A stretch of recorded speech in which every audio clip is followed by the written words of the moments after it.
तो चलिए दोस्तों, आज आप लोगों के साथ कुछ ख़ास बात करने जा रहा हूँ जो आप लोगों के बहुत काम में आने वाली है। मैं बात करने वाला हूँ, बहुत सारे सिंगर्स ये शिकायत करते रहते हैं कि मेरा तो गला ख़राब हो गया, कल बहुत ज़्यादा गा लिया है, मेरा गला बहुत जल्दी बैठ जाता है।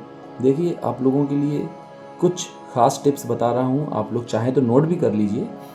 देखिए, जब हम अचानक से बहुत ज़्यादा गा लेते हैं, तो चूँकि हमारे गले में भी मसल्स होती हैं, तो जिस तरह हम जिम जाते हैं और हम अगर ओवर एक्सरसाइज कर लेते हैं या क्षमता से ज़्यादा वज़न उठाने की कोशिश करते हैं, तो हमारी मसल्स में बहुत ज़्यादा पेन होता है और फिर उनको रिकवरी की भी उतनी ज़्यादा ही ज़रूरत होती है। तो इस प्रोसेस को मैं कहूँगा कि आप लोग धीरे-धीरे आगे बढ़ाएँ। अगर आप शुरुआत में आधा घंटा गा पा रहे हैं, तो उसको धीरे से उसको 35 मिनट तक ले जाइए।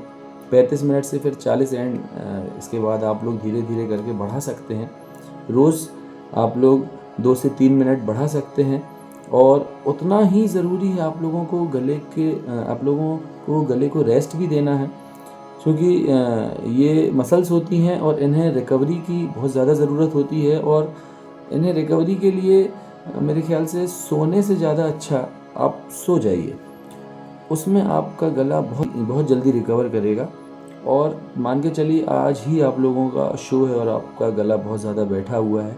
ऐसी कंडीशन में आप सबसे पहले तो ये ध्यान रखिए कि हमें बात बहुत कम करना है। हमें बिल्कुल जो ज़रूरत की बात हो सिर्फ़ वही बोलना और एकदम धीमी आवाज़ में बोलना है।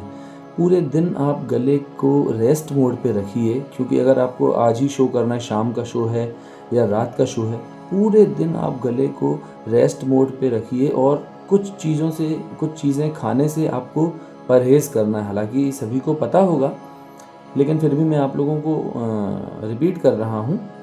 आप जैसे सबसे पहले सबसे ज़्यादा दुश्मन है खट्टा। खट्टा कुछ भी हो, आप बिल्कुल मत खाइए, फिर चाहे वो नींबू हो या फिर अचार हो। आप इन चीज़ों को बिल्कुल ज़्यादा से ज़्यादा अवॉइड करिए। और दूसरा, ठंडा आप लोगों को बिल्कुल भी नहीं खाना है, या फिर ऐसा कुछ खाना या जिसमें शीत की प्रवृत्ति हो। जैसे कि कुछ भी हम मीठा खाते हैं, कोई भी मिठाई खाते हैं या दही भी हम खाते हैं, तो इनमें शीत की प्रवृत्ति होती है। देखिए, आप उस दिन खासकर आप अवॉइड करिए। दही आप वैसे खाइए, लेकिन जब खासकर आपका शो है और आपको गले को जल्दी रिकवरी करवाना है, तो आप उस दिन दही या अन्य किसी प्रकार की खटाई या मिठाई ना खाएं। ठंडे से बिल्कुल परहेज़ करें। बात बिल्कुल ही कम करें, उतना ही बोलें जितनी ज़्यादा ही ज़रूरत हो तब बोलें। और बोलें भी तो उसे बहुत कम स्लो आवाज़ में बोलें।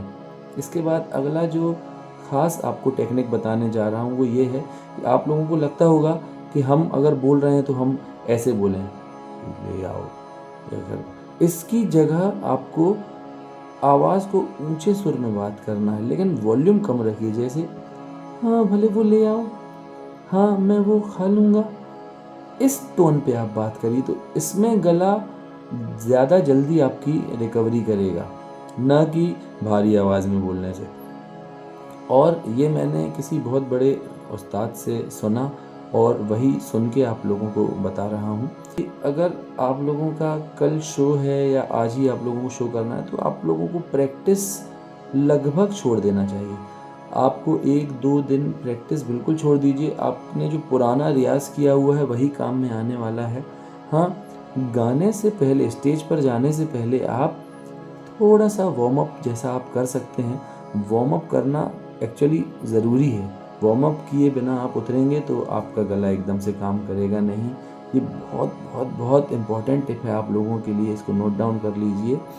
चलिए, इसी के साथ मैं आज आप लोगों से यहीं पे अलविदा कहता हूँ। Thank you, take care, goodbye. रियाज़ करते रहिए। Thank you.